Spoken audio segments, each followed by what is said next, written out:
Hey, it's Sam and Rev again on board the Here's to Us on America's Great Loop. And on this exciting episode, we are moving from our tour in Canada into the great United States of America. Yes.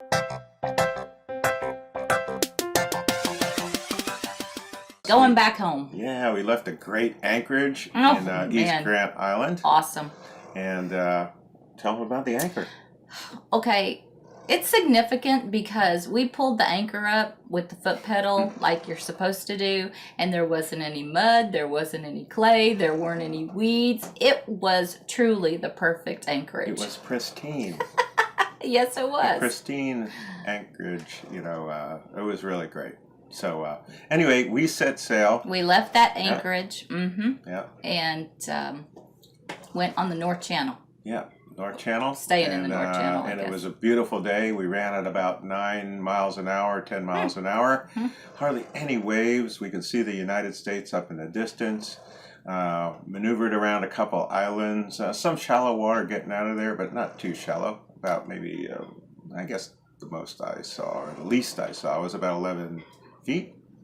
The cool thing about looking at the Garmin whenever you're on that path is that there is a line in the water that says international border or boundary. International boundary, yeah. So we knew we were getting close.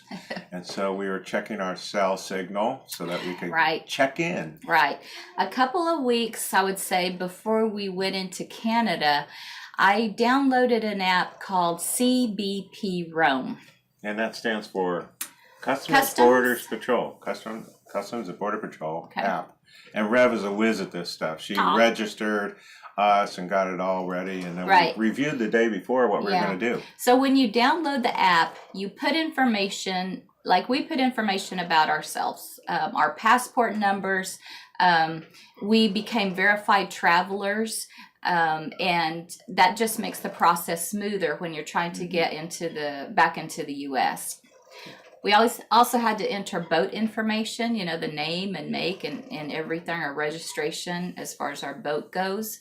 And then I got to a certain place and I needed a decal number. So went online, contacted them.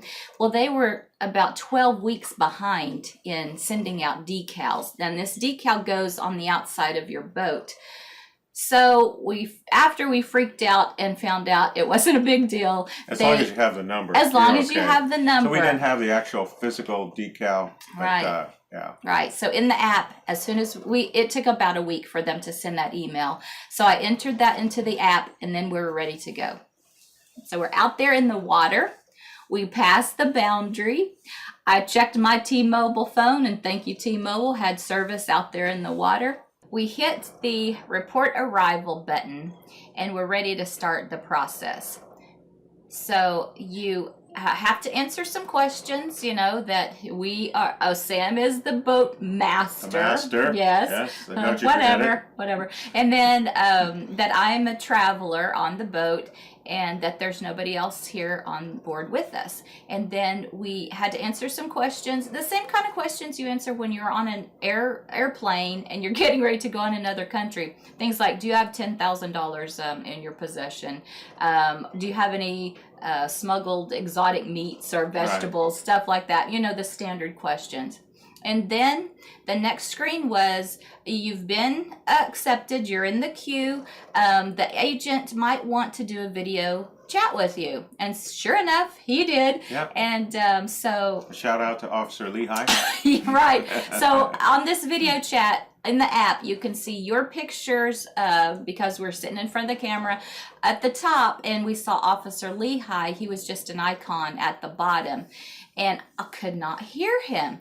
All of a sudden, my phone started ringing. So I answer it, couldn't hear anything because this has been an issue, T-Mobile, that we can text, but we can't, and we can get the ring, but we just can't hear anybody talking. Or we could hear the person talking, but they couldn't hear us. Yeah, right. Which is very frustrating. Yes.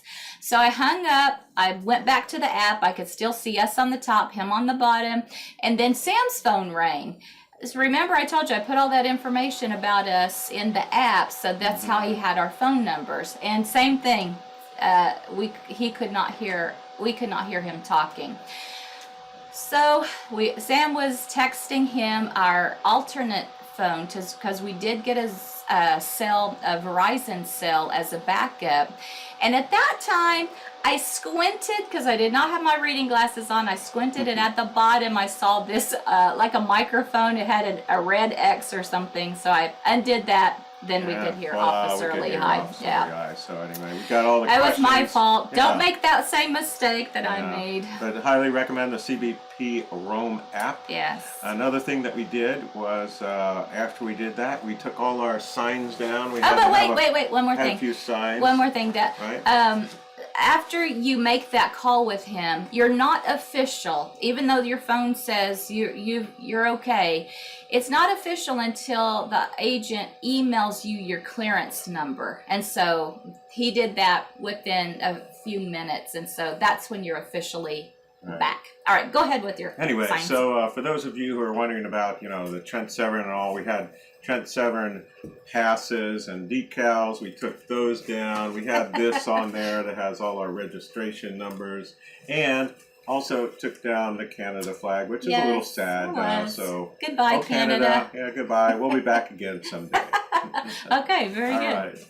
So back in the U.S., we decided to stop at it was called Detour Village. D-E is the first word, and then T-O-U-R is the second word. But they have it spelled all together there. I It know. sounds like it's a detour. At the marina. And it's not a detour. It's actually our destination. Anyway. Lord help me. Yeah, anyway. We passed up the more popular Drummond Island just because we'd heard such good things about Detour. And we heard that sometimes there's a big backup to try to get to Drummond Island, and make the call and all that. So we decided to make our call, do the app en route to Detour Village. So, yeah, we got to Detour Village. It was a great place to stay. Really was. Back in the USA, we had no Canada money left, so we get the old right. green money out, and we went to the main sail restaurant. We had went lunch with some fellow loopers. Yeah, that was fun. And then that night, concert. A great concert. Yes. Yeah. Right there at the marina. We seem to be hitting all these concerts. I know. Do you think they know we're coming? I think so. That's how it happens. They had a concert, and we had to get our coats out. It was like 58 degrees. That's right. Or some, it was very chilly. It was very chilly in August. So beautiful thing. So we had a really great time in Canada, but we're very excited about being back in the USA. Yeah, it was a great time, and we got fuel and late that night, and get ready to go the next morning. And a shout out to Marty and her husband on Glass Slipper, who helped us with the lines at the field dock. So see you next time on our next journey aboard the Here's to Us on the Great Loop. Bye.